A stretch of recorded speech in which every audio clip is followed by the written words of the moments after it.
Привет, друзья! Сегодня я продолжу рассказывать, ради каких машин стоит ездить в Германию, а также более подробно расскажу о процессе регистрации.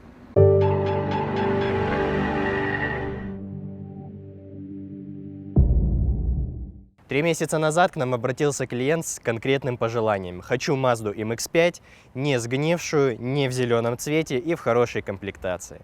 Мы начали искать ее по Чехии, потому что их продается довольно много. Порядка 20 машин было на тот момент, но ни одна нам не подошла, мы даже не поехали смотреть. Какие-то не подходили по цвету или комплектации, по каким-то сразу было видно, что они в убитом состоянии, а какие-то были слишком дорогие. Тогда мы расширили свой круг поиска и начали искать в Германии. И клиент сам нашел вот эту машину в Мюнхене. Немного подумав и созвонившись с продавцом, мы решили поехать ее смотреть. Что же мы увидели? Давайте посмотрим.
Почему же он выбрал именно Mazda MX-5?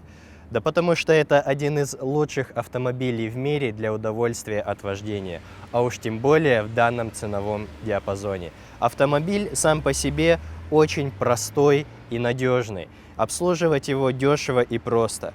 А по езде он сравним с картингом. Автомобиль короткий, довольно-таки широкий, прекрасно сидит на дороге, очень отзывчивый мотор у него, очень четкое рулевое управление, и каждая поездка на этом автомобиле вам принесет невероятное удовольствие. Итак, что же мы имеем? Mazda MX-5 2003 года с родным пробегом 130 тысяч. У машины полная сервисная история, абсолютно не гнилой кузов, минимум коррозии по подвеске, богатая комплектация, деревянные вставки, светлая кожа, перфорированная, с подогревами.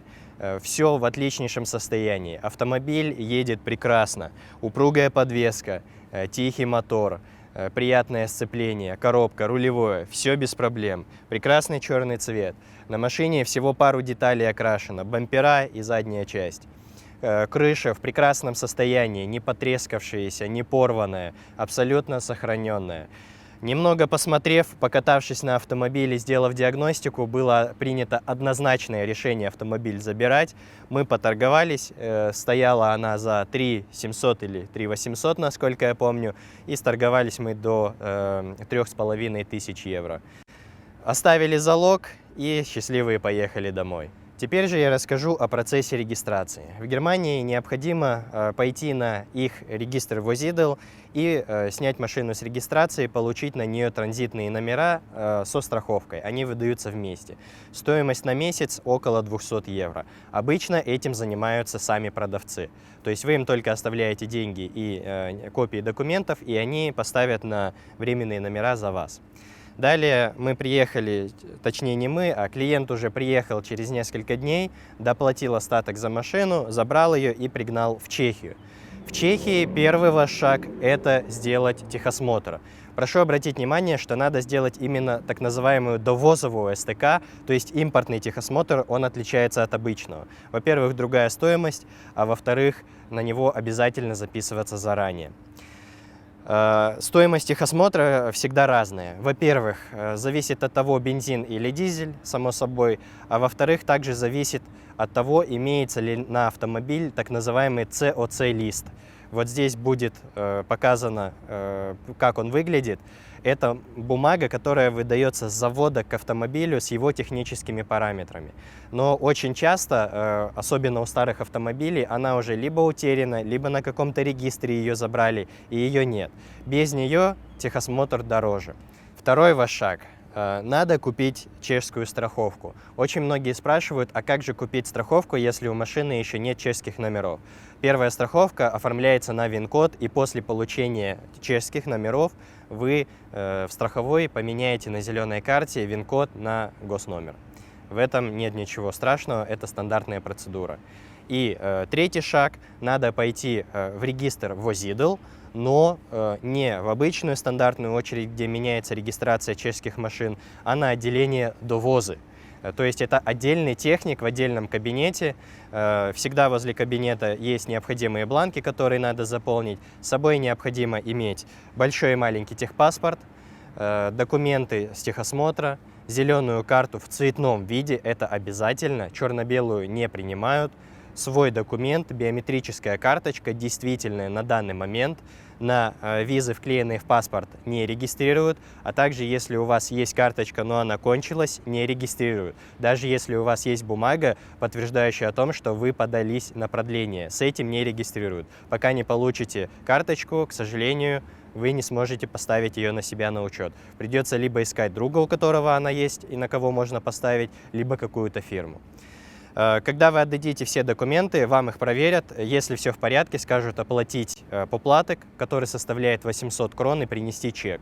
Вы приносите чек, и вам говорят, в какой день прийти за документами и номерами. Их вам не выдадут, к сожалению, сразу. Чаще всего время, которое говорят, то есть оно от 3 дней до 2 недель. Чаще всего 1 неделя. После истечения этого времени приходите, забираете документы, ставите номера на машину, номера с отметкой о техосмотре с красной такой наклейкой ставите назад машины и смело катаетесь. Регистрация закончена. Итак, за какими же автомобилями имеет смысл ездить в Германию?